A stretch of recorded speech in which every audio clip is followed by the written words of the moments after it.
بسم اللہ الرحمن الرحیم۔ محترم ناظرین السلام علیکم۔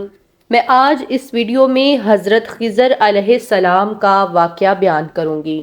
ناظرین، ویڈیو میں آگے بڑھنے سے پہلے اگر آپ نے ابھی تک اس چینل کو سبسکرائب نہیں کیا یا آپ اس چینل پر نئے ہیں تو ہمارے چینل اسلامک ٹاکس کو سبسکرائب کریں تاکہ آنے والی تمام ویڈیوز آپ تک پہنچ سکیں۔ ناظرین، ایک مرتبہ حضرت خضر علیہ السلام دریا کے کنارے بیٹھے تھے۔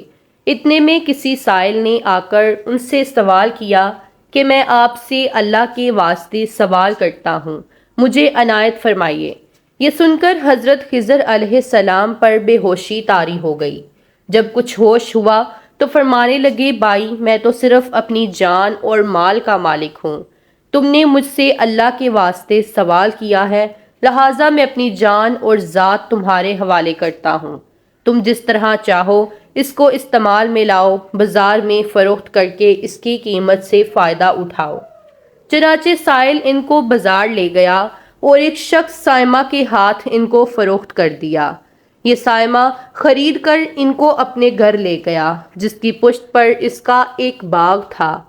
چنانچہ سائمہ نے حضرت خضر علیہ السلام کو ایک کدال دے کر کہا کہ سامنے والا پہاڑ جو 3 مربع میل رقبے میں واقع تھا، اس کی مٹی کاٹ کاٹ کر باغ میں ڈال دو۔ اور یہ حکم دے کر سائمہ اپنی کسی ضرورت سے کہیں چلا گیا اور حضرت خضر علیہ السلام اس پہاڑ سے مٹی کاٹ کاٹ کر باغ میں ڈالنے لگے۔ جب سائمہ گھر واپس آیا تو اس نے گھر والوں سے دریافت کیا کہ کیا تم نے غلام کو کھانا بھی کھلایا ہے یا نہیں؟ گھر والوں نے جواب دیا کہ ہمیں معلوم ہی نہیں غلام کہاں ہے۔ یہ سن کر جب سائمہ خود کھانا لے کر باغ میں آیا تو اس نے دیکھا کہ وہ غلام یعنی حضرت خضر علیہ السلام تمام پہاڑ کی مٹی کاٹ کر ڈال چکے تھے اور اپنے کام سے فارغ ہو کر اپنے مولا حقیقی کی عبادت میں مصروف تھے۔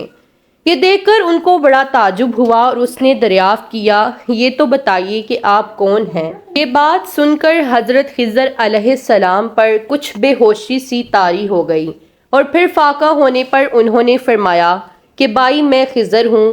جس کو سن کر سائمہ کے ہوش اڑ گئے۔ تو نے یہ کیا کیا؟ ان کو غلام بنا کر ایسے کام پر لگایا، یہ تو انتہائی گستاخی ہے۔ پھر یہ سوچنے کے بعد سائمہ نے توبہ کی اور پروردگار سے عذر خواہی کے ساتھ حضرت خضر علیہ السلام کو آزاد کر دیا اور اللہ کی بارگاہ میں عرض کیا کہ اے رب العالمین، مجھ سے اس کا مواخذہ نہ کیجیے گا کیونکہ میں ان کو جانتا نہیں تھا۔ اس کے بعد حضرت خضر علیہ السلام نے دعا فرمائی اور سجدہ شکر بجا لائے کہ اے میرے پروردگار، میں تیرے ہی حق میں غلام بنا اور تیرے ہی حق میں آزاد ہوا، اس پر تیرا شکر گزار ہوں۔ بعد ازاں واپسی کی اجازت لے کر جب دریا پر واپس آئے تو دیکھا ایک شخص کھڑا دعا مانگ رہا ہے کہ اے میرے رب، حضرت خضر علیہ السلام کو غلامی سے رہائی عطا فرما دے اور ان کی توبہ قبول فرما لے۔ حضرت خضر علیہ السلام نے یہ دیکھ کر اس شخص سے دریافت کیا کہ آخر تو کون ہے؟ تو شخص نے بتایا کہ میں تو شازون ہوں، آپ کون ہیں؟ انہوں نے فرمایا کہ میں خضر ہوں۔ اس کے بعد شازون نے کہا، اے خضر علیہ السلام، آپ نے اپنے رہنے کے لیے مکان بنا کر دنیا طلب کی ہے، کیونکہ حضرت خضر علیہ السلام کا دریا کے کنارے پر ایک عبادت خانہ تھا۔ بس یہ سن کر وہ فوراً میدان میں نکل آئے اور وہیں اللہ کی عبادت میں مصروف ہو گئے۔ اس کے بعد حضرت خضر علیہ السلام نے اسی جگہ پر ایک درخت لگایا اور اس کے سائے میں عبادت شروع کر دی۔ تو آواز آئی، اے خضر، جب تم نے درخت کے سائے میں سجدہ کیا تو تم نے دنیا کو آخرت پر ترجیح دی۔ پھر فرمان ہوا، مجھے اپنی عزت اور جلال کی قسم ہے، مجھے دنیا کی محبت میں رضامندی نہیں ہے۔ اس کے بعد حضرت خضر علیہ السلام نے شازون فرشتے سے کہا کہ اے شازون، دعا کرو کہ اللہ تعالیٰ میری توبہ قبول فرمائے۔ چنانچہ شازون نے دعا کی اور اللہ نے شازون کی برکت سے حضرت خضر علیہ السلام کی توبہ کو قبول فرمایا۔ خدا کے برگزیدہ بندے اسی حالت میں رہتے ہیں جو اللہ کو منظور ہو۔